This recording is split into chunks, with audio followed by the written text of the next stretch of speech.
Сайн байцгаана уу хүүхдүүдээ. Дэлгэцийн үзэн сууж байгаа бяцхан хөөрхөн шавнартаа Бямба багш нь 5 дугаар ангийн хүн байгалийн хичээлийг ороход бэлэн боллоо. За, миний хүүхдүүд хичээлд хэрэгтэй сурах хүчиг, үзэг, харандаага өөртөө ойртуулсан байгаарай. Энэ хооронд багш нь сэдвээ танилцуулжээ. За, хүнд ачааг хэрхэн хэлбэр аргаар өргөх вэ гэсэн сэдвийг үзтээ. За, зургийг ажиглаарай хүүхдүүдээ. За, хүнд ачааг өргөж байгаа зураг нь тийм байна уу? За, өргөхийн тулд юу ашигласан байна уу? За, саваа ашигласан байна. За, саваагаа хөдлөхийн тулд дор нь тулгуур хэрэглэсэн байна.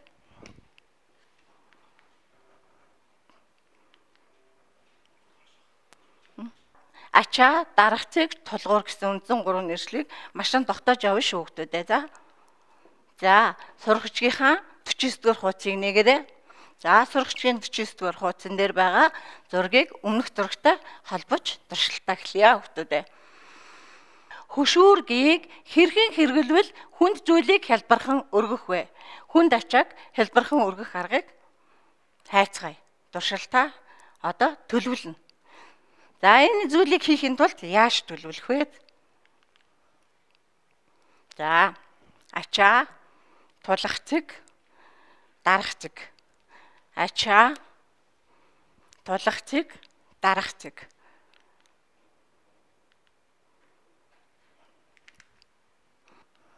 За, эхний маань туршилт. Дарах цэг ба тулгуурыг хэвээр байлгаад ачааг өргөх. За, энэ туршилтыг хийхин тулд багш нь бас та нартаа давхар туршилт хийж үзүүлнэ.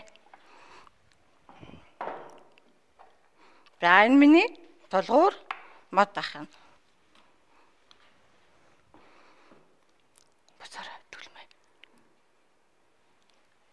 За, энэ миний саваа мод. Ачаа.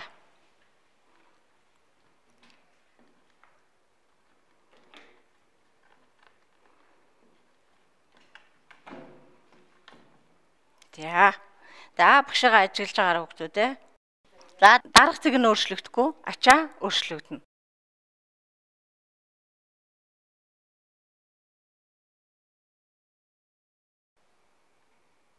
За, ачаа тулгуур зэрэг солдох тусам амар өргөлттэй байна. Тийг анзаараарай хүүхдүүдээ.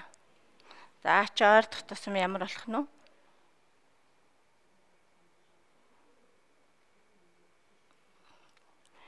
Арай хэлбэр болж байна. За, ойртуулгдсан. Өшөө бүр амархан боллоо.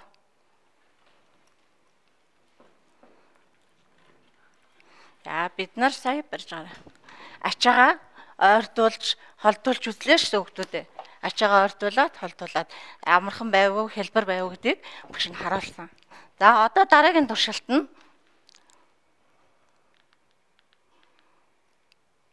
ачаа ба тулгуурыг хэвээр байлгаад хүүхдийн дарах цэгийг өөрчлөх нь. Тэгэхээр багшийнх нь дарах цэг өөрчлөгдөх нь. Ачаа хэвээрээ. За,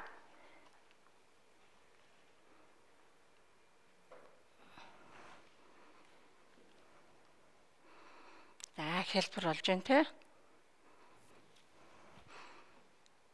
За, энэ дээр дарахад багшд нь бүр илүү амархан байна. За, энэ явцад тэмдэглээд бичээд авах зүйл байвал тэмдэглэж бичиж явна шүү хүүхдүүдээ. За, энэ дээр дарахад ямар байсан бэ? Энэ дээр дарахад ямар байсан бэ? Багшаа анзаарсан баг тийм ээ. За, дараагийн туршилт. Ачаа ба дарах цэгийг хэвээр байлгаад тулгуурыг өөрчлөх. За, ачаа ба дарах цэг өөрчлөгдөхгүй байна. Харин тулгуураа өөрчлөх нэ. За, тулгуураа би ачаа руугаа ойртуулж гоо. За, ойртуулгад тусам хэлбэр болж байна. За, дахиад ойртуулъя.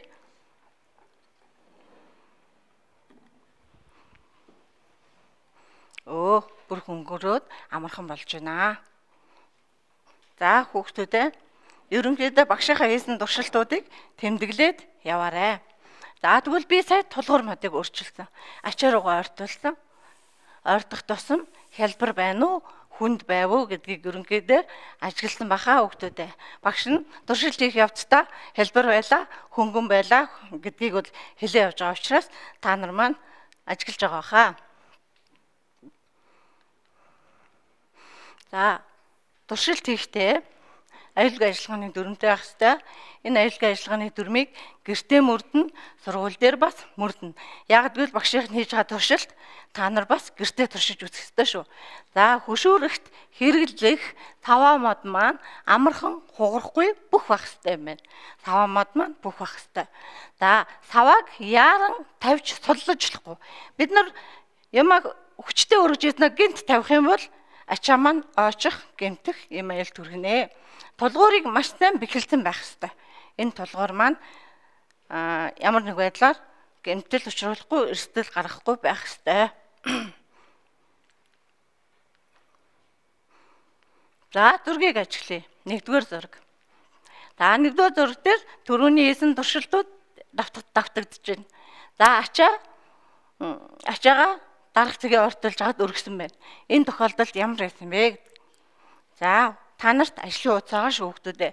Тэр ажлын хуудсан дээрээ ажиллаад явнаа. Хүүхдийн дарах цэгт хүч их орж байна. Ачааг өргөхөд хэцүү болж байна. Одоо энд нэг юм анхаараарай хүүхдүүдээ. Ачаа тулгуураас хэр зайтай байна. За дарах цэг тулгуураас хэр зайтай байна. Энэ хоёрын ялгааг маш сайн ажиглах ёстой шүү.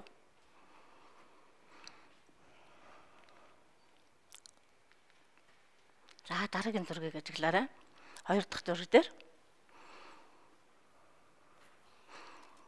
За тулах цэгийг өөрчилсөн байна тийм ээ. Ачаа өөрчлөгдөг байна. За дөрөвний туршилтаагаа холбож харна. За мөн дараагийнхаа ажлыг гүйцээж бичээрэй.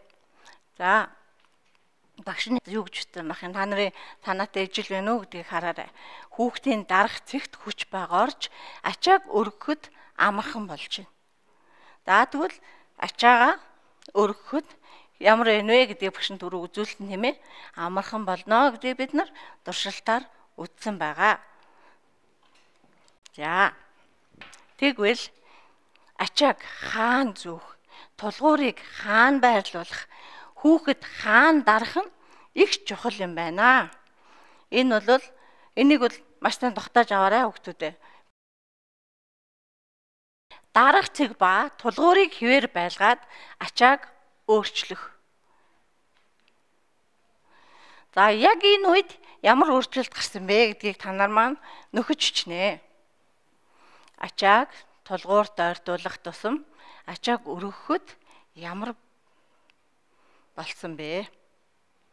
За энэ туршилтууд дээр бид нар хийжсэн учраас одоо та нар маань энэ бүглэх зүйлийг ажлынхаа хуудсан дээр хийх нэ.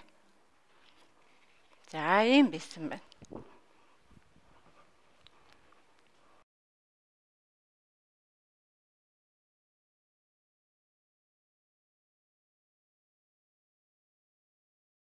За 2 дахь туршилтан дээр ачаа ба тулгуурыг хэвээр байлгаад хүүхдийн дарах цэгийг өөрчилөхөд ямар байсан бэ?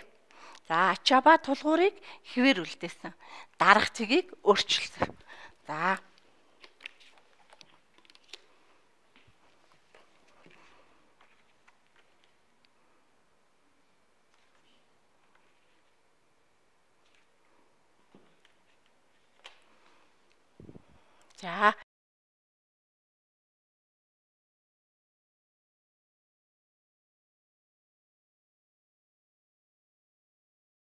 За 3 дахь туршилт маань ачаа ба дарах цэгийг хэвээр байлгахад тулгуурыг өөрчлөх.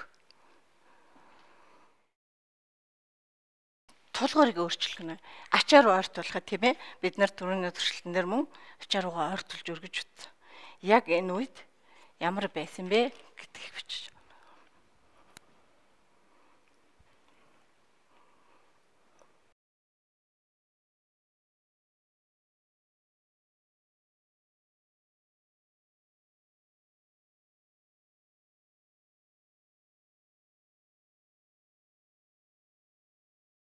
Зурагчгийн 48 дугаар хуудсан дээр байгаа зургийг сайн ажиглаарай хүүхдүүдээ.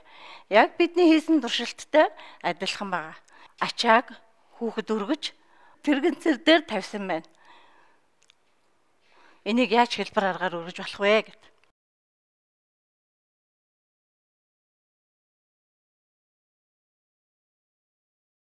За тэгвэл энэ хуудсан дээрх зургийг ажиглаад сурагч дээрээсээ уншиж судлаарай. За ачааг бас буруу өргөл өөрт ямар нэгэн гэмтэл бэрхшээл тохиолдож болно. Жишээлбэл ачааг хүнд ачааг өргөхдөө хагас суудлын байдлаар дээшээ алгуурхан босож өргөдөг байна. Шууд боцоо хэлбэрээр өргөх юм бол өөрийн нуруунд гэмтэл учрах аюултай юм байна. Ачааг буруу өргөх нь нуруу болон хүл гарыг гэмтэх аюултай учраас зургийг их сайн ажиглаж амьдралдаа хэрэгжүүлээрэй хүүхдүүдээ.